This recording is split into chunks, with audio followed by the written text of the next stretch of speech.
Welcome to this online interview by Project Cargo Weekly. Our very special guest of honor today is Mr. Joris Jan Bakker. He's the CEO and founder of Breadbox shipping group, and he's based, I believe, in the Netherlands. Is that right, Joris? Yeah, that's correct. In Rotterdam, in the center of Rotterdam. In the center of the universe, we should say. Yeah. I always allow my interviewees, Joris, to talk a little bit about their background. How did you get into shipping? How come you're not sitting in a bank, for example? Yeah, that's a good question. I studied many years ago, I studied maritime management in Rotterdam. Mm-hmm. And I was always quite intrigued by shipping, but I was not keen on becoming a sailor. And at that time, they launched a new study which was called maritime management, and that was like an immediate click. That was like, okay, super, I can be in shipping, Right. but I don't need to go to the sea myself. Right. So yeah, I did that for 4 years. Okay. And after that, I joined Sea Trade Reefer Chartering. Oh yeah, sea trade. Big reefer operator. In those days, by far the biggest in the world. Yeah. And at the time, I worked there for 8 or 9 years. And by the time they left by the time I left, the company grew to, I think, about 160 ships. Wow. It was really a huge company. Yeah. And then, yeah, I started another company which evolved into Breadbox Shipping Lines in 2001. And yeah, that's how the adventure of Breadbox Shipping Lines started.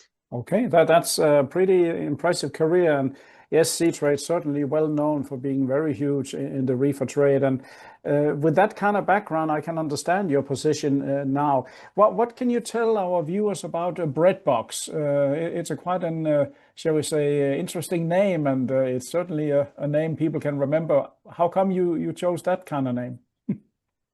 Yeah, that's actually the company used to be called West Africa Logistics. Okay. And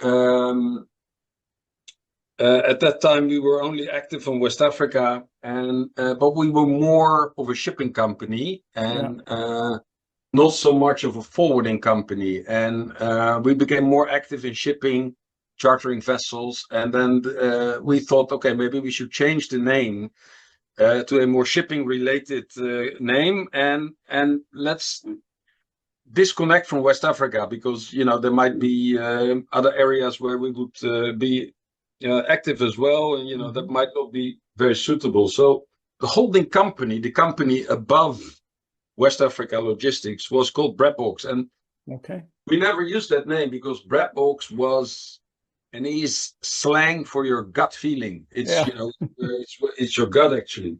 Right. So and we were always doing the business still to date very much on that gut feeling. Has been very, very important compass for us. Yeah. And then we said, okay, shall we actually use that name? It's a bit of a strange name if you think about the box where you put bread in. Mm-hmm. But if you see it on the side of a ship, or if you talk about it, it sounds actually quite okay. Yeah. So we said, there are many boring names in shipping, CMA, MSC, not so exciting. Yeah. So let's do it a little bit differently, and that's how the name came in the market. Came about. Yeah, no, it's always pays off to stand out from the crowd. I like that.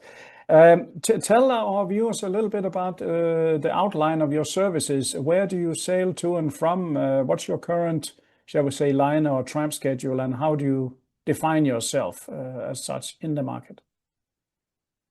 Yeah, in hindsight, the West Africa part in the name was not a bad thought after all, because in the end of the day, we are West Africa specialists, and we have always been.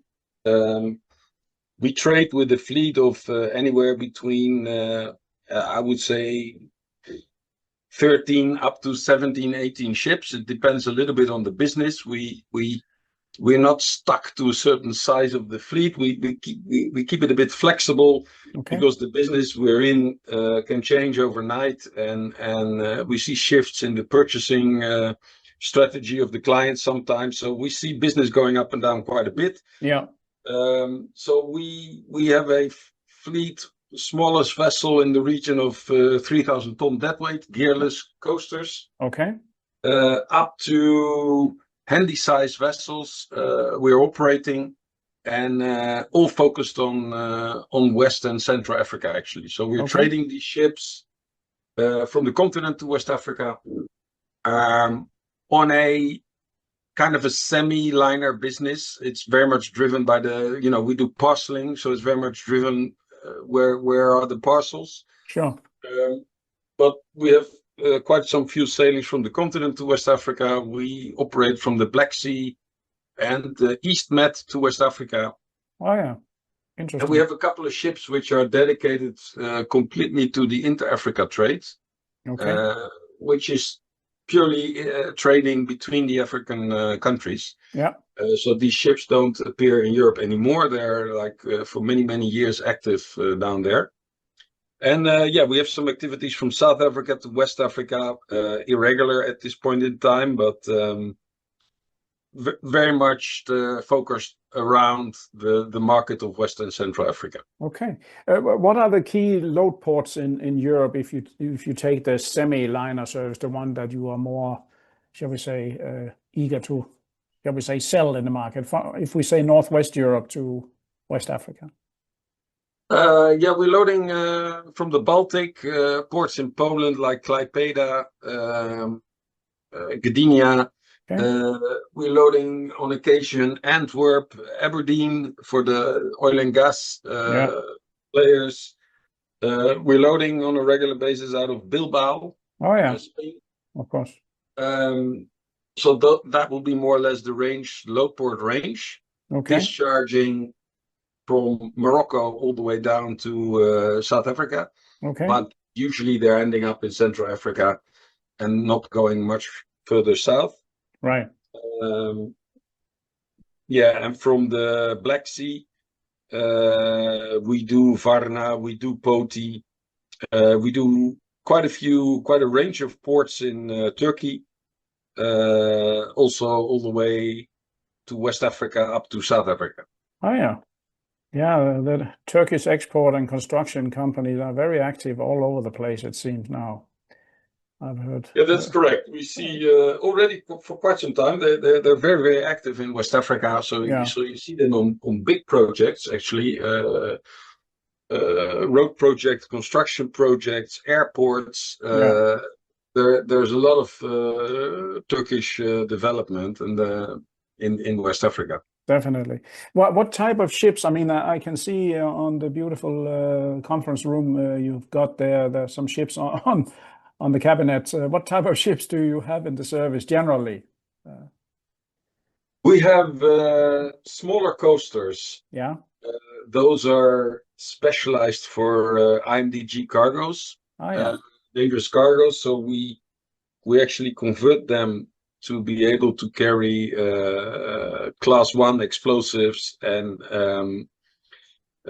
ammonium nitrate. So they are fitted with additional sprinkler installations and bilge pumps to be able to be certified to carry those cargoes. So generally, ships are trading a lot of those parcels. Our Inter-Africa fleet is 4,000 tonners geared. Then we have quite a number of 8,000 tonners multi-purpose ships. They are the ones trading from the East Med and the Black Sea to West Africa, as well as continent West Africa. How about the crane capacity? Because that interests many of our viewers, I know. What would you normally have as crane capacity?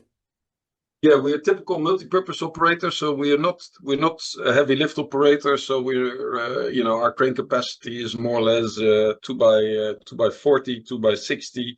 Okay. That will be the range we are usually operating in, and we leave the larger parcels for the heavy lift players. Sure. No, but it's interesting all the same. I mean, not every project has a giant 500-ton piece. I mean, there are a lot of smaller ones out there where your ships are totally suitable, I guess. Yeah, and these days, even in even if we have heavier, we do load heavier pieces, but usually we use in the load port a short crane, and even in West Africa these days, you can find mobile cranes that are capable of lifting even larger parcels. So yeah, we do book parcels in up to maybe 100 tons. Oh yeah. By making use of mobile cranes. Right. And how do you make the world to know that you have this service? You work with own offices, and where, if so, are you located with your own offices? And do you work with agents or people representing you, or booking agents, or how is your policy on this? Well, we have the head office here in Rotterdam, Yeah. and we have an office or a shared office in Dakar. I think you spoke to Ali. Oh yes, yes. Prior to that, That's right. he's our partner in the office in Dakar. Okay. Dakar has always been a bit of a hub for Breadbox, so a lot of our activities evolve around the port of Dakar. We're a very, very frequent visitor with our ships. Yeah. And we work with some dedicated agents in West Africa, but in Europe we're pretty much covering everything from the head office. And you could say we're a little bit low profile player under the radar, so we're not. We have our basket of clients, and we're not all over the place showing the flag. We like to operate a little bit under the radar. I think that's nicely do what we do well. Yeah, do it properly, and let it be word of mouth instead of huge advertising, and then it's just talk, So maybe it is exactly it is exactly like that. If you are shipping breakbulk cargoes or bulk cargoes or project cargoes to West Africa, there are not too many phone numbers in your phone book, but I would say Breadbox definitely one of the top 3 or 5 numbers to call. Yeah, fantastic. One question I have for you, as you know, when you look at some of the other major shipping lines, some of them, they like to be calling themselves also freight forwarders. Many of my viewers or our viewers here are project forwarders. And how is your policy on that? If a freight forwarder comes to you with an inquiry, and of course you will get to know who is the customer, will you respect the forwarder? Is your policy to work with the forwarder, or do you also want to be doing logistics in your company? No, we have a very clear strategy. We're a shipping company. We're not a logistics company. Okay. We don't have any ambition to become a logistics company. I know there are players where it's sometimes not entirely clear. Yeah. Or they have both caps. For us, it's very exactly. Clear. We have one cap. We work with certain freight forwarders closely. We have no intention to disrespect that channel, and we have quite a few close relationships with the forwarders, so that's absolutely fine with us. Okay, that's really nice to hear. And you will treat whether, let's say, Doigro came to you with a project or ABC company came with an inquiry, you will treat them the same. Everyone would have an equal opportunity, so to speak. Definitely, yes. Yeah. Everybody would have an equal opportunity. That's for sure. Okay, that's very nice to hear, especially in this time of day. One thing, you also take containers, I believe, but in that case, it'll be shippers' own units, I guess. Yeah, correct. We are not in container land. We leave that to the big boys. Yeah. And we did operate in the past some services where we combined containers with breakbulk cargo, but and we do carry shippers' own containers, but we are not by no means active in the container industry. I got it. Central Africa can on occasion be quite important, served via the West African ports. Can you do transportation all the way, or what I mean is on a through bill of lading, for example, or you will do to port and then it's up to the shipper or his nominated forwarders to do the inland? I mean, for example, you accept an inland place as a place of delivery under the shipping line. That's not something you do, or can it be so on occasion? No, that's generally not what we do. We usually book on a liner out basis to West Africa, so we are responsible for discharging the cargo. Right. And if it would be requested for us to offer a part of the inland, we might look upon that, but generally it's not requested from us, and we keep it to liner out, and then the receiver has their own setup. Usually they're quite well organized locally, especially in Africa. It's super important that you know your way around the ports. Yes. I mean, there are many challenges. Oh yeah. And we stick to our challenges. We have enough of those in West Africa as well. I mean, very common, the piracy issues, the congestion issues, the weather issues. I mean, we like to stick to what we know well. Yeah, no need to add to the headaches already. Yeah. That sounds very smart. Just for my notes here, Dakar you mentioned was one of the major ports where you go to. Are any other that regularly come to mind of the main ports that you go to kind of more frequently, would you say, in general?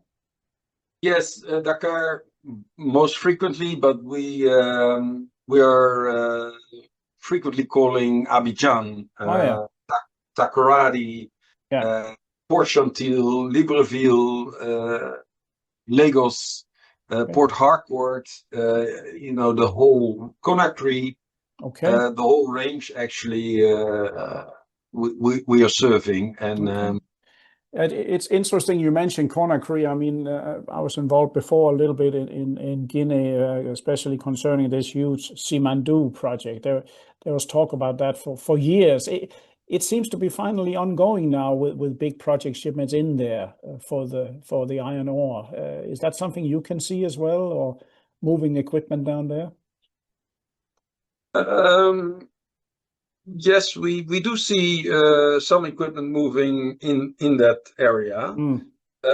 Not excessively though at this point in time. Right. As I said, there's been a lot of talk, which of course some projects are talked more than they are done, So we have to make a living also today, I guess. This is very interesting, and I think a lot of our viewers, they wouldn't know really where to go for shipping solutions into this region particularly. How would you regard yourself? Let's say I'm sitting in Italy and I need a quote on your services. Would I contact you in Rotterdam, or you alluded a little bit to having agents around, but pricing would be decided by you in Rotterdam. So you would have an email or a contact name that I can mention to people, right? Definitely. We don't really work with agents here in Europe. No. We work closely with certain forwarders, with clients directly, brokers. Yeah. There are brokers who are active, who have close relationship to certain clients. Yeah. We'll deal with them from our chartering team here in Rotterdam. And for your viewers and listeners, we would be more than happy to share. We have a open position list where you can see where the ships are and where they're going to. And as I said, we are a little bit under the radar, but not too much. So it's very easy to get in touch with Breadbox, easy to understand where the ships are and what sailings we are offering. Okay. We would be actually super keen to get in touch with your viewers and listeners to discuss their requirements. Okay, that's really good. I'm sure they will be in touch with you once we air this interview on the 30th of December. And also you can, of course, please add my email address to the sailing schedule. Then I'll make sure it comes out to our database so that people receive it. I will do that definitely. Very good. Final question before I let you off the hook here on almost Friday, which we all look forward to, of course. When you look into your crystal ball, what do you see for the year coming up ahead, business-wise? Any indications from your side? Well, we are coming out of a rather dull market over the summer, and we've seen a bit of an improvement in Q4 happening. Okay. We just discussed with our commercial team. We have to see a little bit how everybody is coming after Christmas and New Year. Yeah. How everybody's coming in January, and to see how the market is developing. Also related to the projects which we see generally delaying and or not happening, and so we have an expectation that the market will maintain more or less on the level where it is right now. I don't think there are clear signs that it should improve or worsen. Okay, so no any spectacular movements in our opinion. Right, understand. Right. Yeah, but that's at least it's not too negative. It's not overly positive. It's realistic what you are saying, according to what I can hear here. So yeah, I hope so. And we see, over summer the returns of the ships were definitely too low. Yeah. And now we see in December towards the Christmas New Year days, we see that they are becoming more or less acceptable and in line with what we think should be the case. So if we can maintain these levels, then from our point of view, that is a nice outlook for next year. Yeah, but as we say, there is bread to eat also next year, right? There is bread to eat. Maybe we can spread some butter over it. Yeah, that's the thing. Spread it thin, as they say in Brussels. Yeah. Very good, Joris.